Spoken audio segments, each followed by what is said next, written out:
Welcome back to Pop and Culture Podcast, episode 67. I'm Adrian. I'm Jay. And we're back with another week of beer, comic books, TV, Golden State Warriors leading the charge. I'm very happy about that.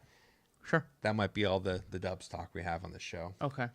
As you guys heard last week, Jay and I are kind of getting over our beers, so we're going out with this last one from Breakside Brewery in Portland, Oregon. It's a Salted Caramel Stout. It's made in conjunction with Salt and Straw, which is a handmade ice cream company in Oregon. Of course it is. I'm sure they get the milk from the dairy down the farm or down the street. Oh, Jay, this is Oregon. They have their own cows. There's no need to go to a farm. But if they don't go to the farm, how are they supposed to carry it back on their fixed gear bike? That's a good point. Yeah. Like, do you think that they deliver the beer via rickshaw to everyone who carries it? Sure. Like the way that's how it gets to Fred Meyer's via rickshaw. Yeah. That I totally think that makes sense. They've got they essentially just ordered some of the petty cabs that you see in New York City to transport the milk from the farm to the store. Which one of the TV shows I actually have to talk about is Portlandia. So. Oh, that's still on. Yeah, season 7's coming out. What? Yeah, you heard those words right. Season 7. I stopped after 2. The fact, I watched seasons 1 and 2, and I thought season 1 was really good, and season 2 was like, okay, this is kind of the same jokes from season 1. I'm done. Yeah, I felt the same way, but we'll get into it. Let's try the beer. Yeah. All right, so give it a shot.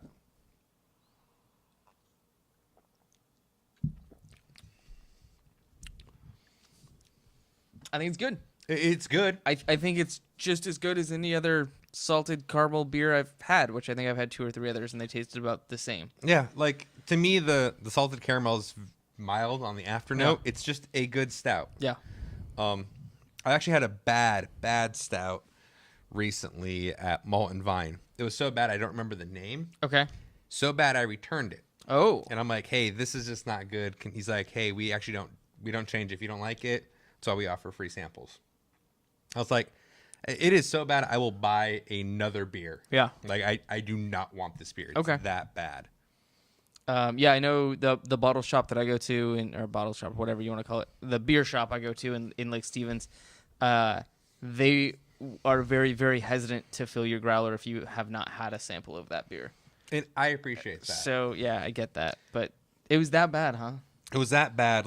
I didn't want to finish it. Joe tried it. He's like, oh, no, I think, we actually thought it had gone bad. Okay. It was that bad. I'm like, you need to try it. And he's like, nope, I'm like, and that's a good beer? And he's like, stouts aren't my preference. I'm like, fuck. I'm so over Malt and Vine. For those of you who aren't from the area, they were the first bottle shop I can think of in the area that had a great selection of bottles and would pour you a draft while you could sit and drink and shop. Their prices have gone up drastically, though. Okay. They're charging now between $6 to $8 for a pint. What? And no discount on a growler. So you just have to pay for 4 points to fill a growler. No. So. Done. The only nice part is it's within walking distance of my comic store. That's true. And if you order food in the area, all the restaurants just walk it in a Malt and Vine. You can eat while you drink. Yeah. There's a bar that opened up in downtown Everett a couple months ago. That was kind of their thing. They're like, we're gonna partner with local restaurants, and you can just get your food delivered here. One of their partners they're now not working with anymore because the pizza shop 2 blocks away was trying to charge them a $10 delivery fee for walking it down the street. Oh. And imposing a minimum order. No, that's horrible.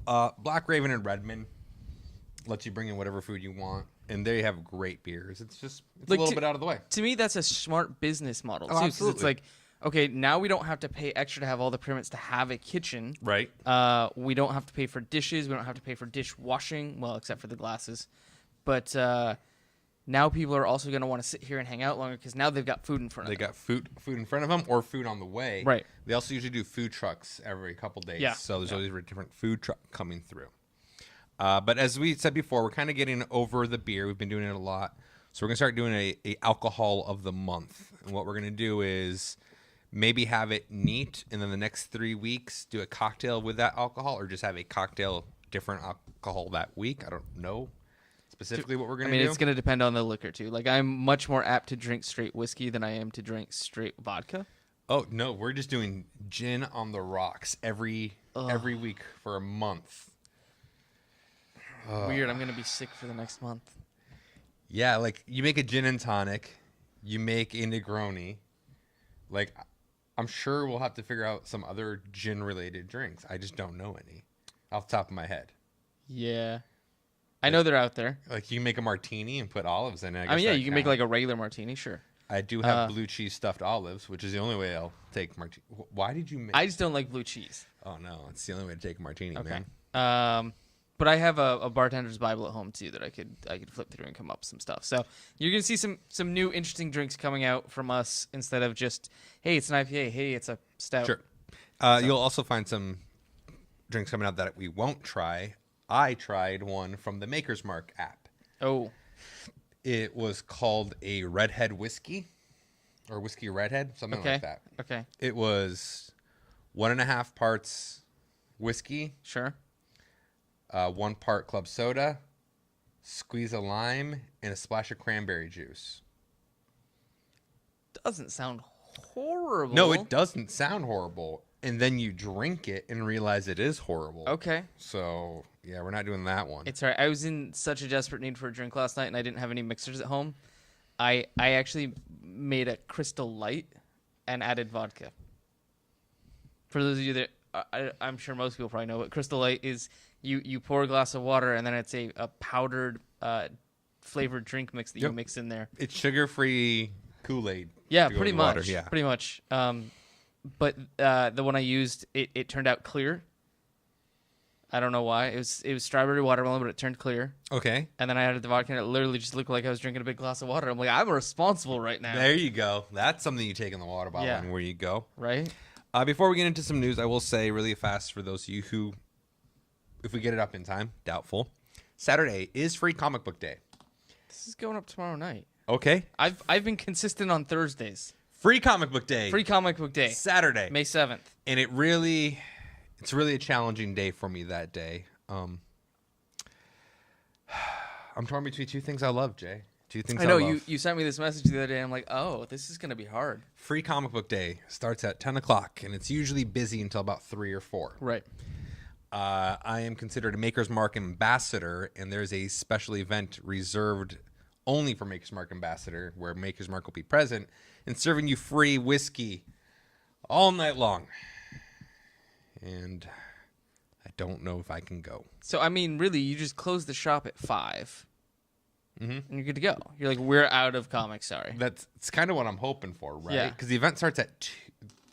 The whiskey event starts at 2. Oh, I didn't know it was that early. Yeah, it only goes until the horse race is over. Oh. So, suddenly I'm coming down with something. Yeah, I'm thinking right. yeah, my throat does sound streppy, doesn't it? You know what's good for that is whiskey. That's what I hear. Hot toddy. Yeah. Hot toddy, clear it all right up. Yeah. Part of me is hoping that you choose to close the store early, because that means I get to go too. Yes. Yeah. I RSVP'd to include Jay for sure. Right. I'm not gonna go without you. Sure. And rude. now I have signed up to be an ambassador, but it was after that invite came out. So Sure. But yeah, all right. So let's move on to some TV news. What have you been watching? Okay. So I've been watching all my regulars: Arrow, Flash, Gotham, Big Bang Theory, Legends of Tomorrow. Oh no. It's so bad, but I know it's gonna tie into those other 2 shows at some point. As an addict, I can accept Crystal Light and vodka. I cannot accept Legends of Tomorrow. You need an intervention at this point.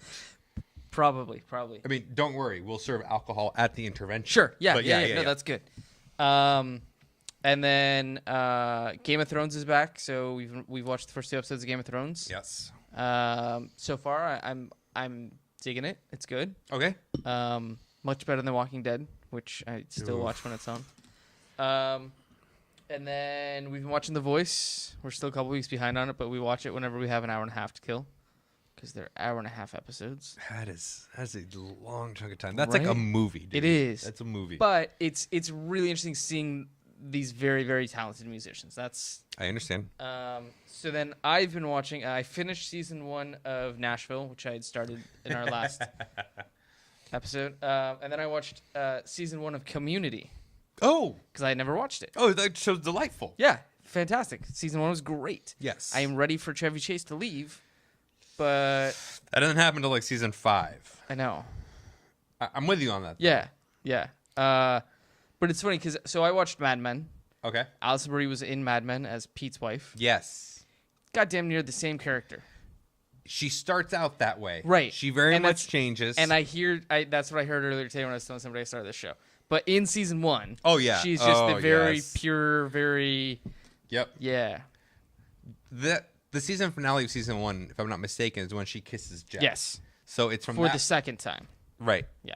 But it's from that point forward she starts to change. Okay. You can look forward to her singing Santa Baby dressed as a sexy Santa Claus. I'm sorry, what episode is this? That's not till like season 3, I think. I don't need to sleep tonight. She even does it in a baby voice. Like, it's not as sexy as it sounds, but it is. Yeah. Okay. Like, mute it and be like, yes. Okay. And then the entire opposite side of that coin, I started watching Homeland. Oh, okay. I'm getting it DVDs from Netflix because none of the Showtime stuff or HBO or whatever streams. So I got Showtime does if you have to pay for it. Well, extra on Hulu, you can pay extra for HBO or Showtime, but neither of those are on like Netflix Correct. or Hulu or Amazon. So I got the first DVD and it had the first 3 episodes. Okay, and thoughts? Really fucking good. Is it? Yeah. Like, it was one of those shows that everyone's like, oh, this is the best show ever. Like, you have to watch this. And I'm like, eh. Yep. And then I watched the first 3 episodes and I'm like, oh, no, I get it. So do you know the premise at all? I vaguely. Okay. Like, so, I know the initial premise. I know it's supposed to change as the season progresses. right. So obviously I've only got the first 3 episodes, but the CIA rescues a POW as they're doing a raid on a camp in Pakistan. Right. And they bring him home and they treat him as a war hero. And as the episodes go on, you find out that maybe he's not as much of a war hero. Maybe he was actually turned during his time. A sympathizer, I believe is the phrase. So, for instance, it was him and another soldier that were captured, and the other soldier was killed while he was in the camp. And they're questioning this guy about it once he gets back, and he's like, well, he was beaten to death. And you see a flashback of him sitting there watching the guy get beaten to death. And then later on in the episode, it's flashback, and you find out he was actually the one that was beating the guy. And then from there on out, the flashbacks are earlier in his internment, and you're starting to see like what happened to make him get to that point. Interesting. So it was like a cautionary tale for Bergdahl? Mm-hmm. Okay. If Bergdahl had watched this while he was in jail over there, he totally wouldn't have. Yeah. In fact, not to interrupt TV, No. I don't know if we discussed the ending of season 2. I never finished it. Oh, of Serial? Yeah. We'll discuss it when you do. I got like 3 episodes. 4 episodes You'll power through. Yeah. So, but that's it for me. That's for it TV. for TV. I have a bunch of TV things to talk about. Okay. A couple things I'm going to highlight really fast. Have you watched not this week's Flash, but last week's Flash? Yes. The super strong guy who ages with his strength. Yeah, that sounds right. Yeah. So Barry doesn't have his powers anymore. Right. All that's inconsequential. Here's the part I thought was really weird. When that villain first told them to meet him, it was at Ace Chemicals. Yeah, I noticed that. The place that made the Joker. And his hideout was an amusement park. Yep. What? Yeah, I think they were just trying to find like what's a known location in the DC universe that we can come up with. But they went with Joker. Right. Like, I thought that was very interesting. I thought it was very weird. And that's all. Like, besides, he's clearly not the Joker. He's dead, and powers are completely different. Yeah. I just thought it was kind of interesting. Justin and I tried to start The Path. Okay. I'm curious about this show. I was super curious about this show. I got super bored halfway through episode 1. Oh. We finished it, but it was a struggle. So you won't be watching season 2 that got announced today? Did it really? It did. I might even watch episode 2. Like, maybe it gets better. I highly doubt it. Okay. Like, I had high hopes, low expectations, right? And it definitely hit that low expectations mark. That's too bad. Yeah, I'm really disappointed about it. Okay. The one who hit the high expectation marks, which is why I'm like, well, if I'm going to start a new show, I'd much rather start The Man in the High Castle. Okay. And this is the one you and I have been talking about for a while. Talked about it for a long time. And neither of us ever started it, but it sounds like now you have. I have. I watched the first episode. Okay. I stopped and said, Jess has got to watch this too. Okay. It is a solid show. So everyone, we've talked about the premise, but once again, it's what if America had lost World War II? Right. So what happens, and I didn't realize this, Germany got to the east half of the state, and Japan got the west half. Yeah. Right. So Hitler is dying. Okay. And the concern that Japan has is they're going to try to take all the way over. And then the German side's concerns are the two people who would take his place, most people in the ranks don't like. So there's all this dissension in the groups, all these things going on. And American revolutionists, because this takes place in 1962. Okay. So they've only been occupied our country for, I think at this point, less than 20 years. Sure. So the people who still remember, they're still revolutionaries, get a hold of these found footage, these reels of America winning the war. And obviously the Japanese side is aware that these exist, and they're actually hunting down people who have them. And we find out they're produced by someone called the Man in the High Castle. Okay. And that's all we know. Okay. So the first episode, the female lead, her sister gives her these tapes. Her sister is then hunted down by the Japanese and killed in the street. Her live-in boyfriend got captured and beaten to give away her location.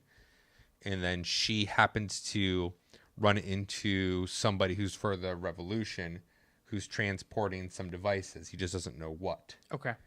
The end of the first episode, there is a big cliffhanger that then sets up the rest of the season. And I'm really looking forward to it. Okay, cool. And did that end up only just being the one season? So far, it's one season. I don't know if it ends or if it's been confirmed for more. Like, this show came out with a really strong push. Yeah. And then I never heard anything else about it. Right. So I don't know. Okay, cool. The other show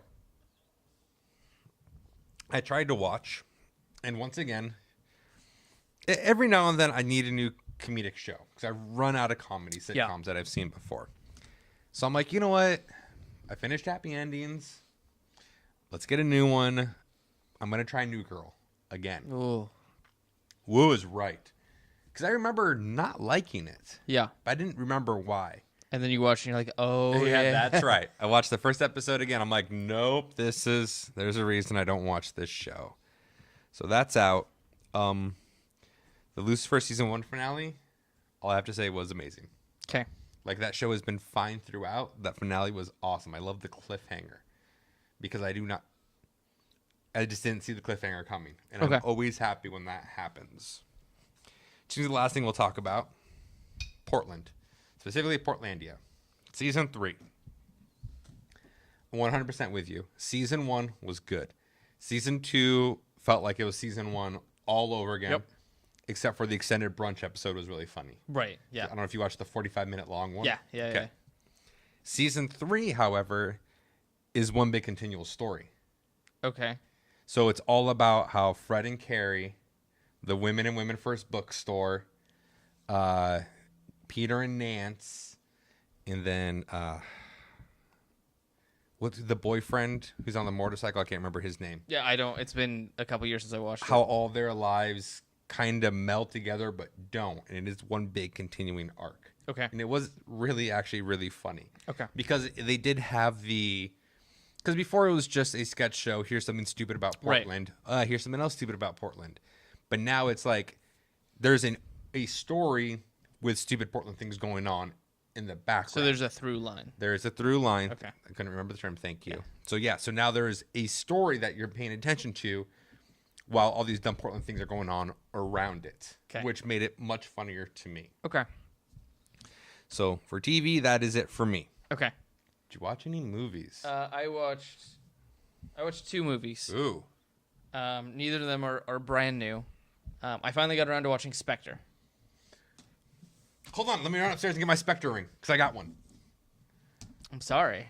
You didn't like Spectre? I thought it was all right. But for the most part, I was kind of bored through it. Did you like any of the last 4 James Bond? Yeah. I mean, I think I liked Casino Royale. Okay. Quantum of Solace was all right. I think it was kind of in between the two. But like this one, it just kind of fell flat to me. Okay. I believe I said it before. I'll say it again. It's not my favorite of the four. Right. But I still quite enjoy it. Yeah. Okay. Yeah. So I watched it, and now I can say I've seen it, and we'll see what happens next. That's just kind of how I felt about it. Okay. So you were kind of watching it now. You're removed from all the Daniel Craig drama surrounding all of it. Right. Okay. Yeah. Where he's like, I didn't really try because I don't want to be James Bond anymore. A little bit of that. Yeah. But he said that after Skyfall. That's true. And then eventually, if you give somebody enough money, they'll do it. Yeah. Yeah. So if you give me enough money, I'll do it. it's true for me too. I might even do it for a little less money. Oh man, I thought I was gonna be the cheaper one of the two of us. Well, I feel a little bit better about myself. Yeah. All right, so Spectre was okay. Yeah, and then the other movie we watched, which is also not new, very much so, was Taxi Driver. The Robert De Niro. Yeah. And I hear all this hype about it, and I'm like, why? Also, I found out that everybody's doing their De Niro impression horribly wrong. Because you know the line that everybody quotes, the "You talking to me?" Yeah. But they do it in his like early '90s they do gangster. It in, yeah, he doesn't do that. No, because he's still got a little bit of his accent in this movie, but it's nowhere near as overemphasized as he has in the last 30 right. years. It's very much they use the Goodfellas and the. But here's the thing: even now, when he does it like Goodfellas. You talking to me? Well, and I think that's because his actual speaking voice has turned more like that now. But now I'm like, he's done so many roles. Yeah, he's made his own accent. That's his. So now anytime I hear somebody do the De Niro thing, I'm like, no, that was a horrible impression. That's not at all what he sounds like. Go watch the movie. And here's what you can hear. Which movie? Yeah, exactly. They don't. So, how did you feel about Scarface? I like Scarface. Okay. So I haven't watched Taxi Driver in forever. Like I'd say about 10 years. You probably watched it on VHS last time you saw it. Yeah, just about. And I remember thinking then, well, this is the same as Scarface. Everyone says it's great, and this movie was not good at all. But I felt that way about Scarface. Okay, yeah. Meanwhile, I have great love for the Godfather trilogy. 2 out of 3 ain't bad. I stand strong that if you watch the third one, when they cap Zuko at 46-minute mark and turn it off, it's a good movie. Just don't watch that other part of it. Just pretend that was it. It was a short film. That's right. Yeah. If you watch it as a short film and turn it off, you're like, well, okay then. Yeah. But no, I mean, I watched Scarface and The Godfathers. I did a whole run on just mafia gangster movies. So it was Scarface, it was Casino, it was Goodfellas, it was Godfathers, it was Donnie Brasco, Heat, like all that in like 6 months. And I think Scarface was probably one of the first ones I watched. Okay. So I'm like, no, this is good. Like maybe if I went back and watched it now, 10 years later, I wouldn't appreciate it as much. But it's like I never understood the the T-shirts and the posters, and like it just beyond me. I think it was just that was the most Pacino role that Pacino ever had. Oh yeah, I'm sure. Look So- at who am I to judge? I'm sitting here in a Mega Man T-shirt and a Golden State Warriors best record ever hat. So whatever. Yes, it's good. Oh, there it is. All Yeah. right. But yeah, so I watched Taxi Driver and I wasn't terribly impressed. And you know, there's all that stuff about Jodie Foster plays a prostitute and she's 12, and I'm like, nothing actually happens in the movie that's controversial, other than the fact that somebody says she's a prostitute. They could have said she's a volunteer at the local hospital, and it would have made no difference in her character at all. But look at the way it is now. Like, unfortunately, there was just the news yesterday about this foster mother who forced 15-year-old girls into prostitution. So, unfortunately, it does happen. Yeah. So okay. anyway, so those are the 2 movies I watched. What did you watch? I watched a movie called Dark Places. Dark Places, starring Charlize Theron and Nicholas Hoult.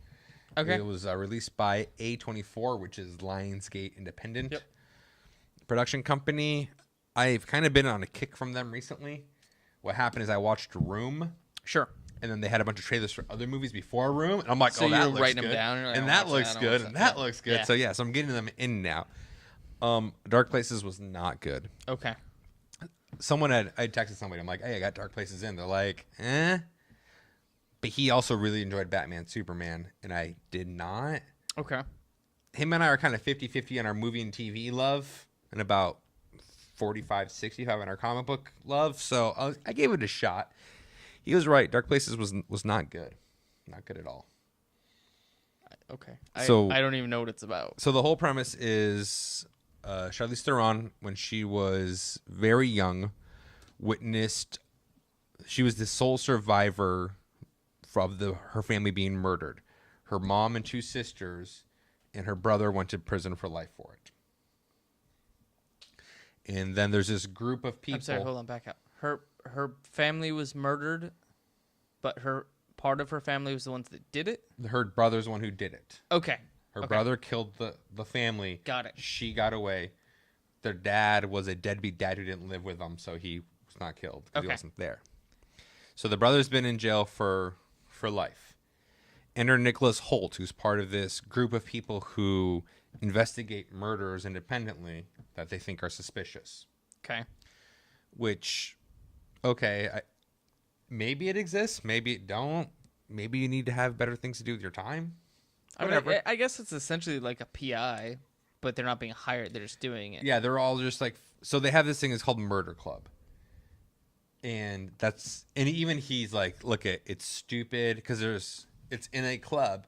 Well, there's a bunch of people downstairs in costumes dressing and acting like other serial killers. And he's like, I hate this part of Murder Club. We're legitimate part upstairs. We just review true crime things. But they're the source of our money, so we actually need them to do what we do. Sure. So, fine, whatever. It was like a 2-minute scene, and it was over. You never see them again, so whatever. So he approaches her, and it's like, basically, I will pay you to help get prove your brother's innocence. We've gone over all of his records. It's all suspicious, but given the way data's held, in the next 7 days, all of his files will be destroyed, and he'll never have a chance for appeal. Oh. So you need to do this. And he's never asked for an appeal. So the movie just progresses, and you finally find out who the real murderer is and this and that. And the real murderer was just so anticlimactic. It was Nicholas Hoult. I wish. Oh.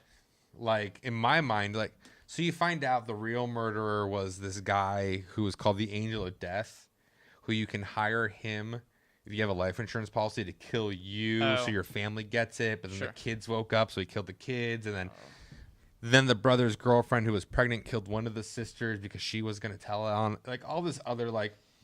So if this happens, if A and B and C happens, and D, C, E, and F will happen, but don't forget, F is related to G, so G's going to come in, and you're just like, nope, not good. The downside is the trailer looked like it was going to be a suspenseful kind of horror movie. Yeah. And when you get into it, it's not. It tried to be suspenseful, it just failed. Okay. Failed really bad. And even, like, it had a good cast. Nicholas Hoult is great. Like, they all did a very good job. Christina Hendricks did a phenomenal job as the mom. Charlize Theron, like, they all did a good job. It just felt very flat for me. And, like, even Jess, because Jess is like, I want to watch a scary movie or suspense or something. Even she was like, well, this sucks. And you know her, she's positive about everything. Right. So that is the only movie I saw. However, I do have my tickets to go see Civil War Friday. Yeah, I'll see it at some point. Yeah, I didn't think you wanted to pay $17 to go opening night. No. See? We're going to one of the theaters where you have to reserve your seats. I pick what? No, in Crossroads, they renovated the movie theater. Yeah, that's what you're saying. Yeah, so I haven't been. It'll be fun. Yeah. I'll probably end up going, like, Monday night or... Yeah, like, for sure. Something like that. Yeah. And the only other, like, movie news I have is they finally dropped the Last Apocalypse trailer, which shows them in their costumes. Okay. And it shows Wolverine's in it. Oh. Wolverine in it's no big surprise. No. We all knew it was going to happen. Yeah. But the costumes, Cyclops especially, is very much Jim Lee-esque. Okay. So it's the Blue. navy jumpsuit. Yeah. Yeah. And then remember how he had the sash? Yep. So it's silver and somewhat metallic. It doesn't have the pockets like Lee's did. Okay. But it has the X and it has the similar visor, but wherever it was yellow was It's silver. That's fine. It's totally fine. Like, it is what it is. It's not black leather, so it's fine. It's not black leather. I'll go see the movie. You'll go see the movie. We're all going to see the movie. Right. We're all going to just be meh about it when it's over. Yeah, that's probably true. Like, let's not kid ourselves. We know what it's going to be. Yeah. Watch the trailer. The trailer looks just like X2. Both have bridges being destroyed. Both have everything. So that's what it will be. Yeah. All right. So what's on your pull list this week, bud? So this week I got I read 7 books. Green Lantern 52. Oh, You sound surprised by that. did you? What'd you think of the end? I was not impressed, but I wasn't Right. expecting to be impressed. I'm not expecting to come away from any of these issue 52s and be like, "Oh damn, that was a good comic." I was hoping a better resolution than him staying the entity of pure will, and them saying, "We'll see you in Hell, Jordan." Like, I'm like, really? All right, fine. Yeah. So I read that. I read Uncanny X-Men 7. I read The Discipline 2 and 3. Oh, why? It's not getting any better. Is it getting any more rapey? Yeah. See, no, I have no reason to read. Oh, well, it no. does? Yeah, there was one more rape scene in this. Oh, yeah, maybe maybe it's not maybe so 2. bad. Maybe I don't give the book the credit. There it was deserves. like 6 sex scenes. I was trying to remember how many of them were rape and how many of them were consensual. I have so many inappropriate jokes to say. Sure. No, my wife listens to this. Mine doesn't. I don't care. Well, then you say them. What's the difference between rape and consensual? I don't know. 3 inches. Yeah. And then I read Revival 39. Okay. The Weavers #1. Oh, yeah. Don't read that. Okay. And then Thunderbolts #1. Did you? Oh, don't say anything. Okay. Because that's the book I want to talk about. Okay, So we that's can cool. tag team this Yeah. thing. So on my pull list, I have Batman Beyond 12, Okay. Batman Detective Comics 52, Batman Superman 32, which is the Final Days of Superman #5, The Flash 51, Green Lantern 52, Superman The Coming of the Supermen #4, Black Widow #3, Daredevil Punisher #1, All New Inhumans #7, The Invincible Iron Man #9, Moon Knight #2, Uncanny X-Men #7, G.I. Joe 228, and then for trade paperbacks, I have The Descender Volume 2 by Jeff Lemire, Punisher #1, and then both by Jim Zub, but 2 different publishers, Thunderbolts #1, and Dungeons and Dragons Shadow of the Vampire #1. Okay. Okay. Thunderbolts.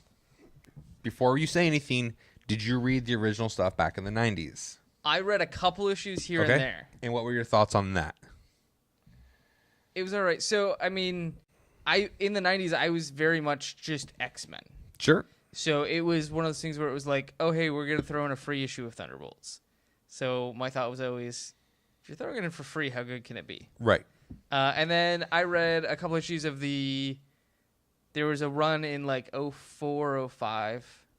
I read a couple issues of that. When too. General Ross and Punisher and Deadpool Yeah. were the Thunderbolts? Sure. I read a couple issues of that, and I was like, so it was hard for me. Like, really, I opened this book, I recognized one character. Winter Soldier? Yeah.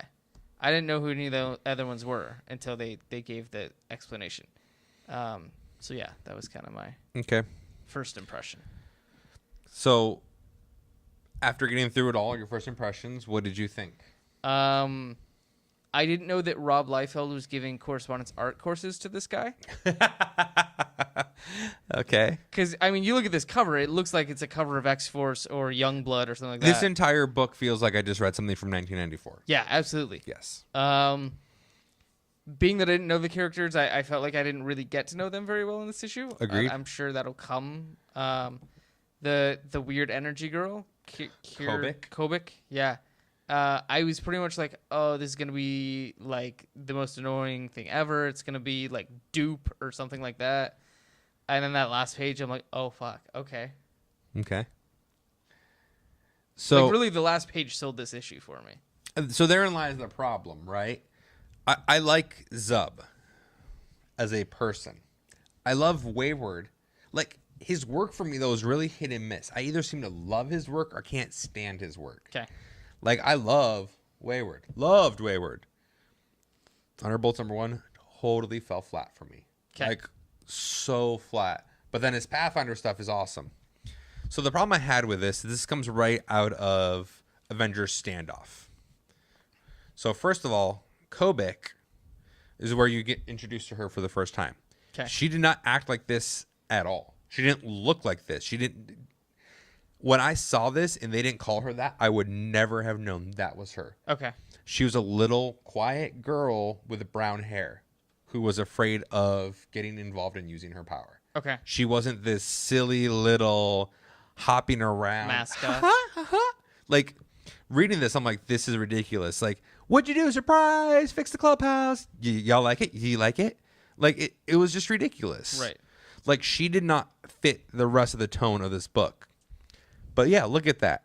If you did not tell me that was Rob Liefeld, I would be shocked. Yeah. Or even, like I said, even that cover where guy whose name I can't remember, inventor guy, has a gun that's twice the size of his torso. I noticed that one right away with the sixth bullet. Yeah. I was really, really looking forward to Thunderbolts. In fact, a text message I sent earlier today just said, I really wanted to like Thunderbolts. I really did. And I just did not. It fell super flat for me. Yeah.